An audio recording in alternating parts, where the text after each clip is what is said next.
Ja, heute launchen wir das Startup. Wir als Startup fragen uns immer, wie kann man aus so einer Geschichte natürlich auch Profite machen und wie kann man vor allem natürlich diese Profite zurückführen zu den Gläubigern, die letztlich in René Benko investiert haben. Wir erstellen sogenannte digitale Kopien von René Benkos Weisheiten, Real Estates und seinen auch ganz privaten Gegenständen und bieten die zum Verkauf an. Ja, René Benko ist einer der sogenannten erfolgreichsten österreichischen Geschäftsmänner. Wurde bekannt letztlich in den letzten 10 Jahren durch vor allem Immobilienhandel und hat es eben geschafft, von Innsbruck, einem kleinen Unternehmen, zu einem fast globalen Player mit Gebäuden wie dem Chrysler Building, KaDeWe, hier eben die Alte Akademie oder Karstadt Galeria Kaufhof.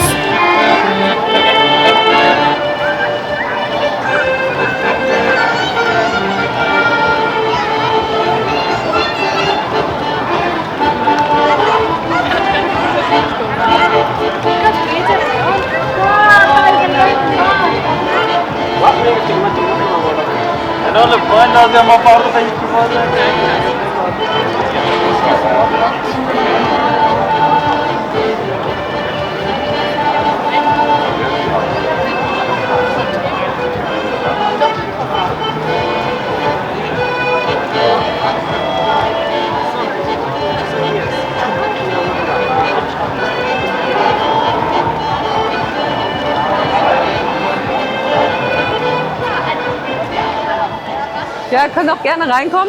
Ja. So, oder? Lass auch mal hier anstoßen. Ja, wir müssen auch mal. Prost. Ja. Prost. Schön, dass ihr da seid. Die sind wirklich aus der Villa am Gardasee. Ja. Wirklich. Also da ist der Beweis dafür. Zusammen mit den Ketchupflaschen, den Boxhandschuhen. Aber vielleicht eine Olive? Eine Olive, ja. Aber ist auch aus der Villa von René Benko. Gesamtsumme, die Signa an Schulden hat, 27 Milliarden Euro. Genau, das sind sozusagen die Schulden, die René Benko hat, die an von verschiedenen Personen, Privatpersonen, öffentlich-rechtliche Institutionen, öffentlich-rechtliche Bankengruppen, gibt es aus vor allen Dingen Deutschland, Österreich, ein paar auch aus Italien. Collection. Okay. Ich packe nämlich mal die Box. Genau, hier sind seine Collections. Okay. Zum Beispiel hier Echoes of Benko, da sind seine Weisheiten so ein bisschen drin. 90% des Verkaufs geht sagen an die Gläubiger zurück. Und du als Käufer kannst entscheiden, an wen soll es gehen. Die Stadtsparkasse München, da gibt's sagen, kann man die als NFTs erwerben, die verschiedenen Dinge. Dann gibt es eben die Gebäude, wo auch der Ape Tower auch drin ist. Wo haben wir den hier? Sonst gibt es auch hier Website oder Instagram, wenn ihr ein bisschen folgen wollt.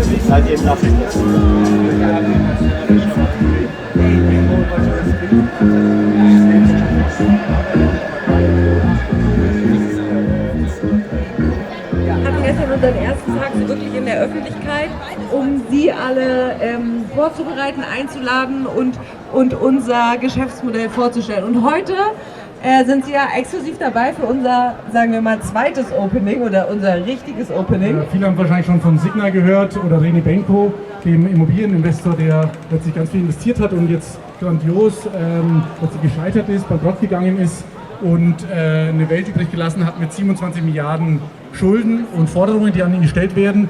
Und die Insolvenzverwaltung, die kommt nicht so wirklich voran. Also es ist ein Geflecht von über 1000 Firmen, da passiert nichts. Und dann haben wir uns gedacht, okay, wie können wir das selbst in die Hand nehmen? Und haben deswegen jetzt ein Startup gegründet, um sich zu fragen, wie kann man aus letztlich so einem Konkurs letztlich ein Geschäftsmodell machen, was aber letztlich die Gläubiger am Ende zurückbezahlt. Genau, und wir sind, da wir ein junges Unternehmen sind, da wir modern sind, haben wir für unser Geschäftsmodell auf Technik gesetzt und wir arbeiten nicht mit Beton oder mit Gegenständen, wie das vielleicht die Immobilienverwaltung von der Signa tun, sondern wir setzen auf NFTs. Ich weiß nicht, ob einige, die Jüngeren unter Ihnen werden das wahrscheinlich kennen und vielleicht auch welche schon mal besessen haben oder besitzen. Hier und heute haben Sie auf jeden Fall die Möglichkeit, als erste Person oder unter den ersten Personen zu sein, die NFTs kaufen können. Genau, vielleicht ganz kurz, was sind NFTs?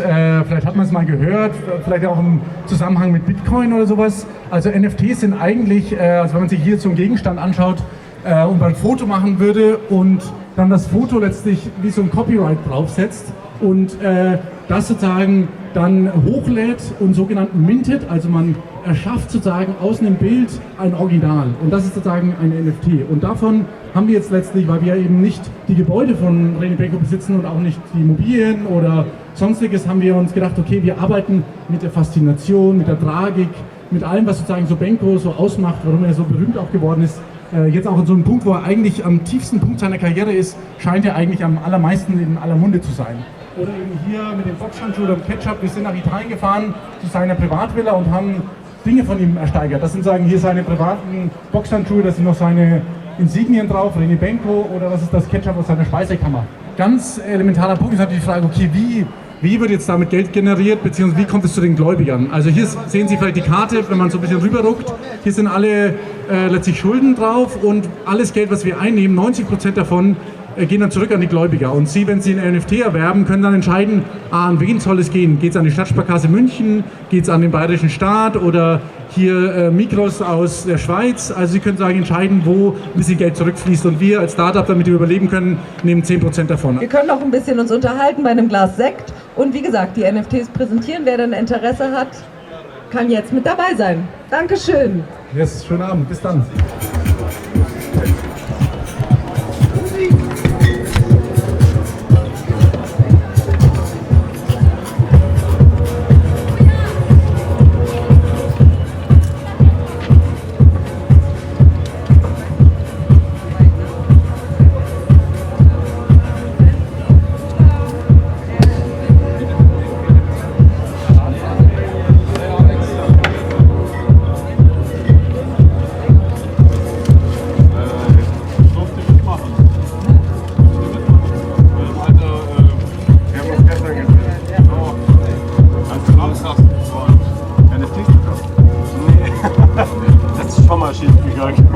Bei uns sind sie aber ganz billig und Reni Benko ist natürlich eine gute Wertanlage. Da hat auch noch getan. Das hat schon mal jemand gesagt, dass er eine gute Wertanlage ist. Ich glaube, da ist auch vieles drauf. Nee,